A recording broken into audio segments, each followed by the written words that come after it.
ನಮಸ್ತೆ ಸ್ನೇಹಿತರೆ, ಇವತ್ತು ನಾವು TET 2017 ಪ್ರಶ್ನೆ ಪತ್ರಿಕೆಯನ್ನು ನೋಡುವ. ಪೇಪರ್ 2 ಅಲ್ಲಿ ನಾವು ಶಿಶು ವಿಕಾಸ ಮತ್ತು ಬೋಧನಾಶಾಸ್ತ್ರದ ಪ್ರಶ್ನೆಗಳನ್ನು ನೋಡುವ. 2017ರಲ್ಲಿ ಬಂದಿರುವಂತಹ ಪ್ರಶ್ನೆಗಳು. 61ನೆಯ ಪ್ರಶ್ನೆ, ಸುಮಳು ಪ್ರತಿ ಪಾಠವನ್ನು ಚುರುಕಾಗಿ ಕಲಿಯುವಳು, ಆದರೆ ಲೀಲಾಳು ಅದೇ ಪಾಠ ಕಲಿಯಲು ಹೆಚ್ಚು ಸಮಯವನ್ನು ತೆಗೆದುಕೊಳ್ಳುವಳು. ಇದು ವಿಕಾಸದ ಈ ತತ್ವವನ್ನು ಪ್ರತಿಬಿಂಬಿಸ್ತದೆ. ಅಂದರೆ ಇಲ್ಲಿ ಸುಮಳು ಪ್ರತಿ ಪಾಠವನ್ನು ಅವಳು ಕಲಿಯುವಂಥದ್ದು, ಇಲ್ಲಿ ಲೀಲಾ ಕಲಿಯುವಂಥದ್ದು, ಅವಳು ಕಲಿಯುವಂಥದ್ದು. ಈಗ ಇವರಿಬ್ಬರ ಬಗ್ಗೆ ಅವರು ಕೇಳ್ತಾ ಇದ್ದಾರೆ ಅಂತ ಅದು ಒಂದು ಭಿನ್ನವಾಗಿರುವಂಥದ್ದು, ಅಂದರೆ ವೈಯಕ್ತಿಕ ಭಿನ್ನತೆ. ಆ ವ್ಯಕ್ತಿಯಲ್ಲಿ ಬೇರೆ ರೀತಿ, ಈ ವ್ಯಕ್ತಿಯಲ್ಲಿ ಬೇರೆ ರೀತಿ, ಅದರಿಂದ ಅದೊಂದು ವೈಯಕ್ತಿಕ ಭಿನ್ನತೆಗೆ ಬರ್ತದೆ. 62ನೆಯ ಪ್ರಶ್ನೆ, ವ್ಯಕ್ತಿಯಲ್ಲಿ ಸಂಘರ್ಷವನ್ನುಂಟು ಮಾಡುವ ಆಲೋಚನೆಗಳನ್ನು ಮನಸ್ಸಿನ ಜಾಗೃತ ಭಾಗದಿಂದ ಅಜಾಗೃತ ಭಾಗಕ್ಕೆ ತಳ್ಳಲ್ಪಡುವಂತಹ ಪ್ರಕ್ರಿಯೆ ಏನು? ಒಬ್ಬ ವ್ಯಕ್ತಿಯ ಸಂಘರ್ಷವನ್ನುಂಟು ಮಾಡುವಂತಹ ಆಲೋಚನೆ ಇದೆಯಲ್ಲ, ಆ ಆಲೋಚನೆಗಳನ್ನು ಮನಸ್ಸಿನ ಜಾಗೃತ ಭಾಗದಿಂದ ಅಜಾಗೃತ ಭಾಗಕ್ಕೆ ಕೊಂಡು ಹೋಗಿ ನೂಕಿಡ್ತಾರೆ. ಅದು ಏನು ಮಾಡುವಂಥದ್ದು? ಅದು ದಮನ ಮಾಡುವಂಥದ್ದು, ಆಲೋಚನೆಗಳನ್ನು ದಮನ ಮಾಡುವಂಥದ್ದಾಗಿರ್ತದೆ ಅದು. 63ನೆಯ ಪ್ರಶ್ನೆ, ಈ ಕೆಳಗಿನಲ್ಲಿ ಯಾವುದು ಸಮೂಹದ ಲಕ್ಷಣವಲ್ಲ ಅಂತ ಕೇಳಿದ್ದಾರೆ. ಸಮೂಹದ ಲಕ್ಷಣವಲ್ಲ. ಉಳಿದಿರುವಂಥ 3 ಸಮೂಹದ ಲಕ್ಷಣ ಯಾವುದು? ಹಲವು ಸದಸ್ಯರಿಂದ ಕೂಡಿದ ಒಂದು ಸಾಮಾಜಿಕ ಘಟಕ, ತನ್ನದೇ ಆದ ನಾಯಕತ್ವ ನಮೂನೆ, ಸಮೂಹದ ಸದಸ್ಯರು ನಿರ್ದಿಷ್ಟ ಪಾತ್ರ ನಿರ್ವಹಿಸುವುದು. ಪ್ರತಿಯೊಬ್ಬ ಸದಸ್ಯವು ನಿರ್ದಿಷ್ಟ ಪಾತ್ರ ನಿರ್ವಹಿಸುವುದಿಲ್ಲ ಎನ್ನುವಂಥದ್ದು ಇದಕ್ಕೆ ಸಂಬಂಧಪಟ್ಟದಲ್ಲ. 64ನೆಯ ಪ್ರಶ್ನೆ, ಈ ರೀತಿಯ ಉಭಯ ಸಂಕಟದಲ್ಲಿ ಎರಡೂ ಆಯ್ಕೆಗಳು ಉತ್ತಮ ಆಯ್ಕೆಯಾಗಿರುತ್ತದೆ. ಆಗಮ ದ್ವಂದ್ವ ಉಭಯ ಸಂಕಟದಲ್ಲಿ ಎರಡೂ ಆಯ್ಕೆಗಳು ಉತ್ತಮ ಆಯ್ಕೆಯಾಗಿರ್ತದೆ. ಉಭಯ ಸಂಕಟದಲ್ಲಿ ಇರುವಂತಹ ಎರಡೂ ಆಯ್ಕೆಗಳು ಉತ್ತಮವಾಗಿರುವಂಥದ್ದು ಆಗಮ ದ್ವಂದ್ವಕ್ಕೆ ಬರುವಂಥದ್ದು. ಆಗಮ ದ್ವಂದ್ವ ಅಷ್ಟನ್ನು ನೆನಪಲ್ಲಿ ಇಟ್ಕೊಳ್ಳಿ. ಉಭಯ ಸಂಕಟದಲ್ಲಿ ಎರಡೂ ಆಯ್ಕೆಗಳು ಉತ್ತಮ ಆಯ್ಕೆ ಅಂತ ಬಂದಾಗ ಆಗಮ ದ್ವಂದ್ವವನ್ನು ತಗೊಳ್ಳಿ. 65ನೆಯ ಪ್ರಶ್ನೆ, ಕೊಯ್ಲ್ಬರ್ಗ್ ಅವರು ಯಾವಾಗಲೂ ನೈತಿಕತೆಯ ಬಗ್ಗೆ ಹೇಳುವಂಥದ್ದು. ಕೊಯ್ಲ್ಬರ್ಗ್ ಅವರು ನೈತಿಕ ವಿಕಾಸದ ಬಗ್ಗೆ ಹೇಳಿದ್ದಾರೆ. ಕೊಯ್ಲ್ಬರ್ಗ್ ಅವರ ಪ್ರಕಾರ ಜ್ಞಾನಾತ್ಮಕ ಪ್ರಕ್ರಿಯೆಗಳಾದ ಆಲೋಚನೆ ಮತ್ತು ತಾರ್ಕಿಕತೆ ಮಗುವಿನ ಈ ವಿಕಾಸದಲ್ಲಿ ಪ್ರಮುಖ ಪಾತ್ರ ನಿರ್ವಹಿಸುತ್ತದೆ. ಅದು ನೈತಿಕ ವಿಕಾಸದ ಬಗ್ಗೆ. 66ನೇ ಪ್ರಶ್ನೆ, ಜೀನ್ ಪಿಯಾಜೆಯವರ ಪ್ರಕಾರ ಮಗು ಗಾತ್ರ ಮತ್ತು ವಸ್ತುವಿನ ಆಕಾರಕ್ಕೆ ಸಂಬಂಧಿಸಿದ ಪರಿಕಲ್ಪನೆಗಳನ್ನು ಬೆಳೆಸಿಕೊಳ್ಳುವಂತಹ ಹಂತ ನೈತಿಕ ವಿಕಾಸ. 67ನೇ ಪ್ರಶ್ನೆ, ಕಲಿಕೆಯ ಸಾಮಾಜಿಕ ಸಂರಚನವಾದವನ್ನು ಮಂಡಿಸಿದವರು ವೈಗೋಟಸ್ಕಿ. ನೆನಪಲ್ಲಿ ಹಿಡ್ಕೊಳ್ಳಿ, ವೈಗೋಟಸ್ಕಿ ಅವರು ಕಲಿಕೆ ಎನ್ನುವಂಥದ್ದನ್ನು ಅವರು ಏನು ಹೇಳಿದ್ದಾರೆ ಅಂತ ಹೇಳಿದರೆ, ಮಕ್ಕಳು ಸಮಾಜದಲ್ಲಿ ಕಲಿಯುವಂಥದ್ರ ಬಗ್ಗೆ ಹೇಳ್ತಾರೆ. ಮಕ್ಕಳು ಸಮಾಜವನ್ನು ನೋಡಿ ಕಲಿತಾರೆ, ಸಂಸ್ಕೃತಿಯ ಬಗ್ಗೆ ಕಲಿತಾರೆ. ಅದು ವೈಗೋಟಸ್ಕಿ ಅವರ ಸಿದ್ಧಾಂತ. ಸಾಮಾಜಿಕ ಮತ್ತು ಸಾಂಸ್ಕೃತಿಕ ಕಲಿಕೆ ವೈಗೋಟಸ್ಕಿ ಅವರ ಒಂದು ವಿಚಾರ. ನೈತಿಕತೆಯ ಬೆಳವಣಿಗೆ, ನೈತಿಕತೆಯ ಬಗ್ಗೆ ಹೇಳುವಂಥದ್ದು ಕೊಯ್ಲ್ಬರ್ಗ್ ಅವರ ನೈತಿಕತೆಯ ಸಿದ್ಧಾಂತ. ಹಾಗೆ ಪಾವ್ಲೋವ್ ಅವರ ಸೋಪಾದಿತ ಅನುಬಂಧ ಕಲಿಕೆ ಸಿದ್ಧಾಂತ, ಸ್ಕಿನ್ನರ್ ಅವರ ಕ್ರಿಯಾಜನ್ಯ ಅನುಬಂಧ ಕಲಿಕೆ, ಆಮೇಲೆ ಥಾರ್ನ್ಡೈಕ್ ಅವರ ಪ್ರಯತ್ನ ದೋಷ ಕಲಿಕಾ ಸಿದ್ಧಾಂತ ಥಾರ್ನ್ಡೈಕ್. ಆಮೇಲೆ ಥಾರ್ನ್ಡೈಕ್ ಅವರು ಕಾರಕ ಸಿದ್ಧಾಂತ, ಕಾರಕಾರ್ಥವನ್ನು ಹೇಳಿದ್ದಾರೆ. ಅಂದರೆ 7 ಕಾರಕದಲ್ಲಿ ನಾವು ನೋಡ್ತೇವೆ. ಇನ್ನು ಅವರ ಕಲಿಕೆ ನಿಯಮ ಹೇಳ್ತಾರೆ ಯಾರು? ಥಾರ್ನ್ಡೈಕ್ ಅವರು. ಅದರಲ್ಲಿ ಸಿದ್ಧತೆಯ ನಿಯಮ, ಪರಿಣಾಮ ನಿಯಮ, ಅಭ್ಯಾಸ ನಿಯಮ ಎನ್ನುವಂಥದ್ದು. ಸಿದ್ಧತೆ ನಿಯಮ ಮಕ್ಕಳಿಗೆ ಪೂರ್ವಜ್ಞಾನಕ್ಕೆ ಸಂಬಂಧಪಟ್ಟಂಥದ್ದೇ ಪೀಠಿಕೆಯನ್ನು ಕೊಡುವಂಥದ್ದು, ಅದು ಕಲಿಕೆಯ ನಿರ್ದೇಶನ. ಇನ್ನು ಕಲಿಕೆಯ ವರ್ಗಾವಣೆಯಲ್ಲಿ ಪರಿಣಾಮ ನಿಯಮವನ್ನು ಮಾಡುವಂಥದ್ದು, ಅಲ್ಲಿ ಪ್ರಶ್ನೆ ಕೇಳಿದ್ದಕ್ಕೆ ಗುಡ್ ಹೇಳುವಂಥದ್ದು, ಅವರ ಪುನರ್ಬಲನ ಮಾಡುವಂಥದ್ದು, ಶಿಕ್ಷೆ ಮತ್ತು ಬಹುಮಾನ ಕೊಡುವಂಥದ್ದು, ಅದು ಪರಿಣಾಮ ನಿಯಮದಲ್ಲಿ ಬರ್ತದೆ.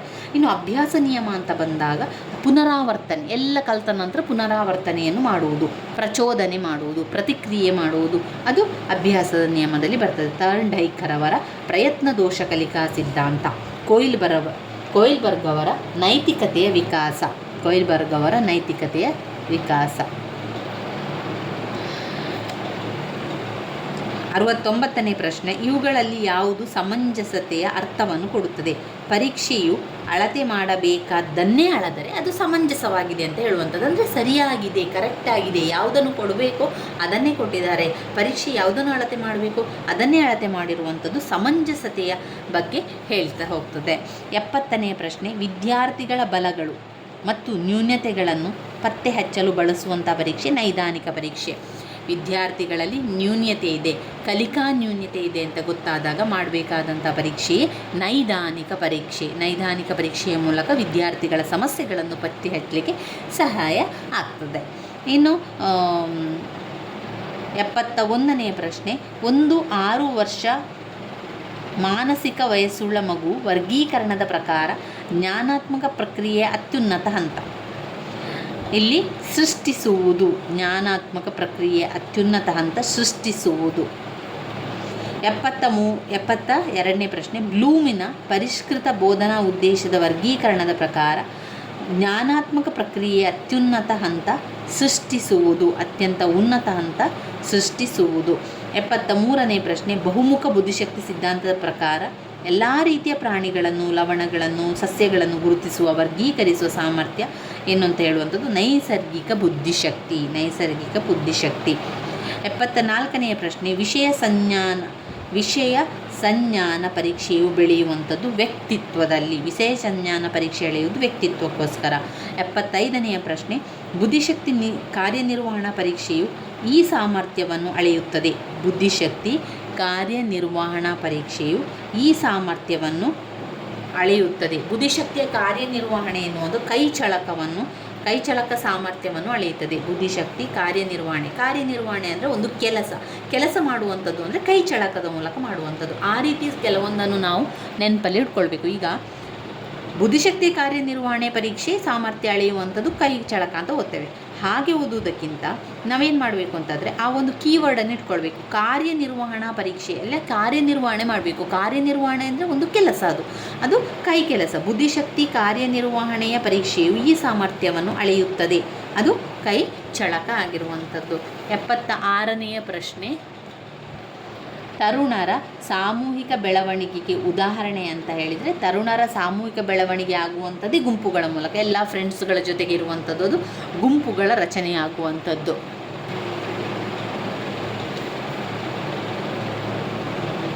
77ನೆಯ ಪ್ರಶ್ನೆ, ನ್ಯೂನತೆಯುಳ್ಳ ಮಕ್ಕಳಿಗಾಗಿ ಇರುವ ಕೇಂದ್ರೀಯ ನಿಯೋಜಿತ ಸಮಗ್ರ ಶಿಕ್ಷಣದ ಮೂಲ ಶೈಕ್ಷಣಿಕ ಅವಕಾಶಗಳನ್ನು ಇಲ್ಲಿ ನೀಡುವ ಗುರಿ ಹೊಂದಿರುವಂಥದ್ದು, ಅದು ಸಾಮಾನ್ಯ ಶಾಲೆಯಲ್ಲಿ.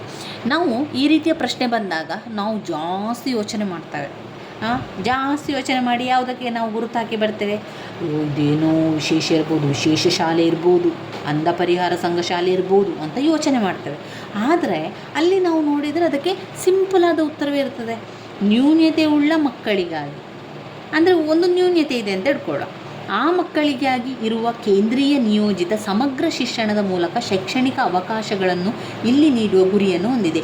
ಇಲ್ಲಿ ಸಮಗ್ರ ಶಿಕ್ಷಣವನ್ನು ಕೊಡ್ತಾರೆ, ಅಲ್ಲೇನು ಬೇರೆ ರೀತಿಯಲ್ಲ, ಎಲ್ಲ ಇರುವಂತೆ ಸಮಗ್ರ ಶಿಕ್ಷಣವನ್ನು ಅಲ್ಲಿ ಕೊಡ್ತಾ ಇದ್ದಾರೆ ಅಂತ ಹೇಳಿದರೆ ಅದು ಸಾಮಾನ್ಯ ಶಾಲೆ ಆಗಿರ್ತದೆ.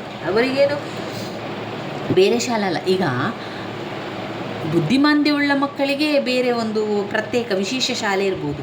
ಇಲ್ಲಿ ಏನು ಹೇಳುವಂಥದ್ದು, ಇಲ್ಲಿ ಬುದ್ಧಿಮಾಂದ್ಯ ಇರುವಂಥ ಮಕ್ಕಳಲ್ಲ, ಅವರು ನ್ಯೂನತೆ ಇದ್ದಾರೆ. ನ್ಯೂನತೆಯನ್ನು ಹೊಂದಿರುವಂಥ ಮಕ್ಕಳಿಗಾಗಿರುವ ಕೇಂದ್ರೀಯ ನಿಯೋಜಿತ ಸಮಗ್ರ ಶಿಕ್ಷಣದ ಮೂಲಕ ಶೈಕ್ಷಣಿಕ ಅವಕಾಶಗಳನ್ನು ನೀಡುವಂಥ ಗುರಿ ಅಂದರೆ ಅದು ಸಾಮಾನ್ಯ ಶಾಲೆಗೆ. 78ನೆಯ ಪ್ರಶ್ನೆ, ಸೃಜನಶೀಲತೆಯು ಸಾಮಾನ್ಯವಾಗಿ ಇದಕ್ಕೆ ಸಂಬಂಧಿಸಿದೆ. ಸೃಜನಶೀಲತೆಯು ಸಾಮಾನ್ಯವಾಗಿ ಇದಕ್ಕೆ ಸಂಬಂಧಿಸುವುದು ಅಂತ ಹೇಳಿದರೆ ಅದು ಪ್ರತ್ಯೇಕಿಸುವುದಕ್ಕೆ. ಪರಿಣಾಮಕಾರಿ ಸಮನ್ವಯತೆ ಉಳಿದುಕೊಳ್ಳುವಂಥದ್ದು ಅಂದರೆ ಕೆಳಗಿನ ಒಂದನ್ನು ಬಿಟ್ಟು ಉಳಿದವುಗಳನ್ನು ಒಳಗೊಂಡಿರುವಂಥದ್ದು. ಪರಿಣಾಮಕಾರಿ ಸಮನ್ವಯತೆ ಎನ್ನುವಂಥದ್ದು ಸಾಮರ್ಥ್ಯ ಬೆಳವಣಿಗೆ, ಸೂಕ್ಷ್ಮಗ್ರಾಹಿ, ಪೋಷಕರನ್ನೊಳಗೊಳ್ಳುವಂಥದ್ದು ಸಮನ್ವಯತೆಯ ಒಂದು ಒಳಗೆ ಬರ್ತದೆ. ಒಂದನ್ನು ಬಿಟ್ಟು ಉಳಿದೆಲ್ಲ ಕೂಡ ಒಳಗೊಂಡಿರುವಂಥದ್ದು. ಪ್ರತ್ಯೇಕಿಸುವುದು ಸಮನ್ವಯತೆಯಲ್ಲಿ ಬರುವುದಿಲ್ಲ ಅಂತ ಹೇಳುವಂಥದ್ದು. ಸಮನ್ವಯತೆ ಅಂತಂದರೆ ಎಲ್ಲ ಜೊತೆಗೂಡುವಂಥದ್ದು, ಸಾಮರ್ಥ್ಯದ ಬೆಳವಣಿಗೆ. 80ನೇದು ಡಿಸ್ಗ್ರಾಫಿಯಾ. ಗ್ರಾಫ್ ಅಂತ ಹೇಳಿದ ಕೂಡಲೇ ನಮಗೆ ನೆನಪಾಗಬೇಕು ಅದು ಬರೆಯುವುದಕ್ಕೆ. ಡಿಸ್ಗ್ರಾಫಿಯಾ ಎನ್ನುವಂಥದ್ದು, ಡಿಸ್ಗ್ರಾಫಿಯಾ ಬರವಣಿಗೆಗೆ ಬರುವಂಥದ್ದು. ಇಲ್ಲಿ ಗುರುತು ಹಾಕಿರುಕೊಂಡು ತಪ್ಪಾಗಿದೆ. ಓದುವುದು ಅಂತ ಹೇಳಿದಕ್ಕೆ ಡಿಸ್ಲೆಕ್ಸಿಯಾ ಅಂತ ಹೇಳುವುದಕ್ಕೆ ಯಾವುದಾದ್ರೂ ಓದಲಿಕ್ಕೆ ಸಮಸ್ಯೆ. ಅಂಕಗಣಿತ ಎಲ್ಲ ಬಂದರೆ ಡಿಸ್ಕ್ಯಾಲ್ಕುಲಿಯಾ ಅಂತ ಬರ್ತದೆ. ಇನ್ನು ಡಿಸ್ಗ್ರಾಫಿಯಾ ಎನ್ನುವಂಥದ್ದು ಬರವಣಿಗೆ ಸಮಸ್ಯೆಗೆ ಅದನ್ನು ನಾವು ಹಾಕುವಂಥದ್ದು. 81ನೆಯ ಪ್ರಶ್ನೆ, ವೀಕ್ಷಣಾ ಕಲಿಕೆಯಲ್ಲಿನ ಅನುಸರಿಸಬೇಕಾದ ಹಂತಗಳ ಅನುಕ್ರಮವು. ಯಾವ ರೀತಿಯ ವೀಕ್ಷಣ ಕಲಿಕೆ ಅನುಸರಿಸಬೇಕಾದ ಹಂತ ಅಂತ ಬಂದಾಗ ಅಲ್ಲಿ ಮೊದಲನೇದಾಗಿ ಧಾರಣೆ ಮಾಡಬೇಕು, ಅರ್ಜನೆ ಮಾಡಬೇಕು, ಪರಿಣಾಮ ಬೇಕು, ಹಾಗೆ ಕಾರ್ಯನಿರ್ವಹಣೆ ಬೇಕು. ಧಾರಣೆ, ಅರ್ಜನೆ, ಪರಿಣಾಮ, ಕಾರ್ಯನಿರ್ವಹಣೆ. 83ನೆಯ ಪ್ರಶ್ನೆ, ಪರಿಕಲ್ಪನೆ. ಕಲ್ಪನೆ ಎನ್ನುವಂಥದ್ದು ಬೆಳವಣಿಗೆ ಮೂಲತಃ ಇದರ ಅಂಗವಾಗಿರುವಂಥದ್ದು ಅಂತ ಹೇಳಿದರೆ, ಕಲ್ಪನೆ ಮಾಡುವಂಥದ್ದು ಬುದ್ಧಿಶಕ್ತಿಯ ಮೂಲಕ ಬೌದ್ಧಿಕ ಬೆಳವಣಿಗೆಯೇ ಪರಿಕಲ್ಪನೆಗಳ ಬೆಳವಣಿಗೆಗೆ ಮೂಲತಃ ಒಂದು ಅಂಶವಾಗಿದೆ. 85ನೇ ಪ್ರಶ್ನೆ, ಜ್ಞಾನಿಯವರ ಪ್ರಕಾರ ಉನ್ನತ ಮಟ್ಟದ ಕಲಿಕೆ ಏನು ಮಾಡುತ್ತದೆ? ಸಮಸ್ಯೆಯ ಪರಿಹಾರಗಳನ್ನು ಮಾಡುತ್ತದೆ. ಜ್ಞಾನಿಯವರ ಪ್ರಕಾರ ಉನ್ನತ ಮಟ್ಟದ ಕಲಿಕೆ ಎನ್ನುವಂಥದ್ದು ಸಮಸ್ಯೆ ಪರಿಹಾರ ಮಾಡ್ತದೆ.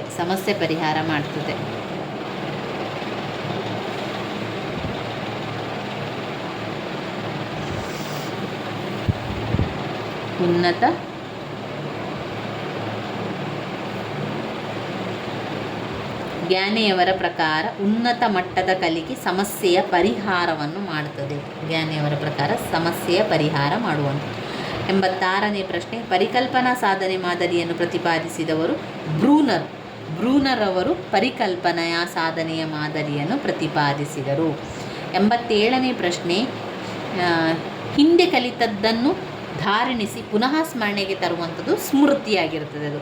88ನೇ ಪ್ರಶ್ನೆ, ಆರ್ಕಿಮಿಡಿಯಸ್ ಯುರೇಕಾ ಎಂದು ಕೂಗುತ್ತಾ ಓಡಿ ಬಂದನು. ಅದರಲ್ಲಿ ಯಾವ ವಿಧವಾದ ಕಲಿಕೆ ಅಡಗಿದೆ? ಅದು ಒಂದು ಒಳನೋಟ ಕಲಿಕೆ.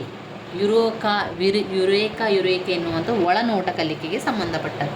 89ನೇ ಪ್ರಶ್ನೆ, ಕಾರ್ಯಕ್ರಮಾನ್ವಯ ಕಲಿಕೆಯನ್ನು ಆಧರಿಸುವುದು. ಕಲಿಕೆಯನ್ನು ಆಧರಿಸುವುದು. ಕಾರ್ಯಕ್ರಮ ಅಂತ ಬಂದಾಗ ಕ್ರಿಯೆ ಅಂತ ನೆನಪಲ್ಲಿಟ್ಕೊಳ್ಳಿ. ಕಾರ್ಯಕ್ರಮ, ಕ್ರಿಯಾಜನ್ಯ ಅನುಬಂಧ ಕಲಿಕೆ ಕಾರ್ಯಕ್ರಮಾನ್ವಯತ ಕಲಿಕೆಗೆ ಬರ್ತದೆ. 90ನೇ ಪ್ರಶ್ನೆ, ಈ ಕೆಳಗಿನ ಯಾವುದು ಕ್ರಿಯಾ ಸಂಶೋಧಕನ ಕ್ರಿಯಾ ಯೋಜನೆಗೆ ನಿರ್ದೇಶಿಸುತ್ತದೆ? ಕ್ರಿಯಾ